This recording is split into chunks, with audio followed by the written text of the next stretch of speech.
మాకు ఈ అవకాశాన్ని ఇచ్చిన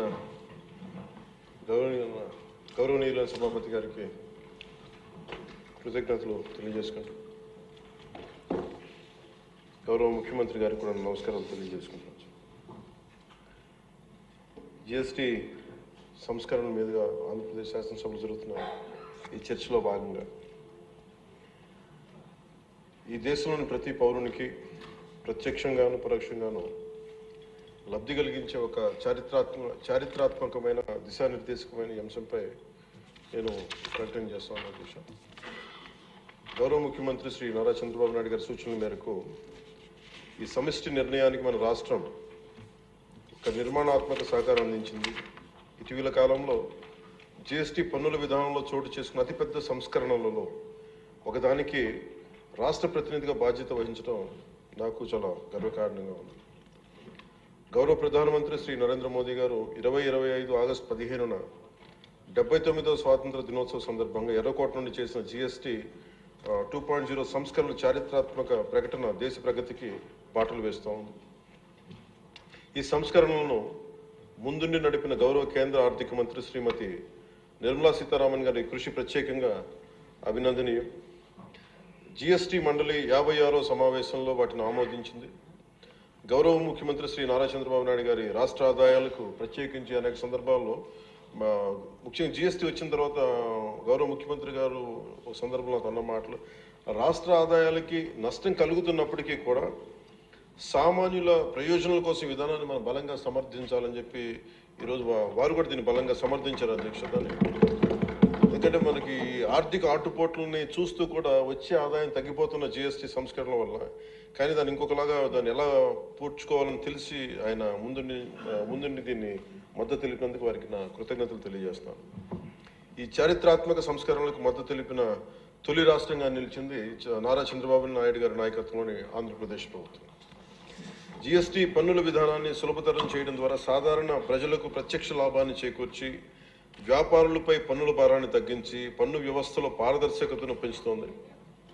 ఈ చారిత్రాత్మక సంస్కరణల పన్నుల విధానాన్ని సులభతరం చేసి వ్యాపార పరిశ్రమల అభివృద్ధికి సహకరిస్తుంది. ప్రజల పొదుపును పెంచి కొనుగోలు శక్తిని పెంపొందించడానికి, కొత్త పెట్టుబడులను ఆకర్షించి దేశాన్ని స్థిరమైన వృద్ధి మార్గంలో నిలపడానికి దోహదపడుతుంది. జిఎస్టీ రేట్ల సరళీకరణ ద్వారా ప్రజలు అధికంగా ఉపయోగించే వస్తువులు సేవలకు డిమాండ్ పెంచి ఉత్పత్తిని విస్తరించి కొత్త పెట్టుబడులను ప్రోత్సహిస్తుంది.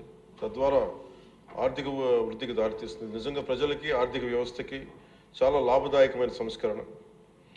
రంగాల వారీగా చూసుకుంటే ముఖ్యంగా రైతుల కోసం ట్రాక్టర్లు, వ్యవసాయ యంత్రాలు, పరికరాలు మరియు ఇన్పుట్స్ పై పన్నులు తగ్గించడం వల్ల సాగు వ్యవసాయ వ్యయాన్ని తగ్గించి ఉత్పాదకను పెంచుతాయి. తద్వారా గ్రామీణ ప్రాంత ప్రజల ఆదాయాలు పెరుగుతాయి. ఆధునిక సాంకేతిక పరికరాల వినియోగం ప్రోత్సహించడం ద్వారా వ్యవసాయ వృద్ధి మరింత బలపడుతుంది.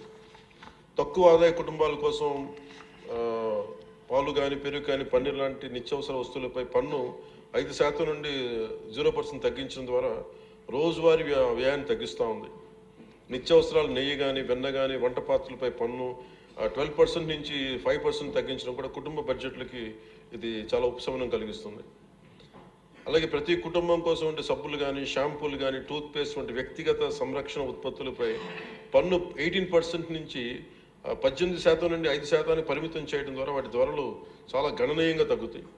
తద్వారా ఆరోగ్యం, వ్యక్తిగత పరిశుభ్రత మెరుగుదల కనపడుతుంది.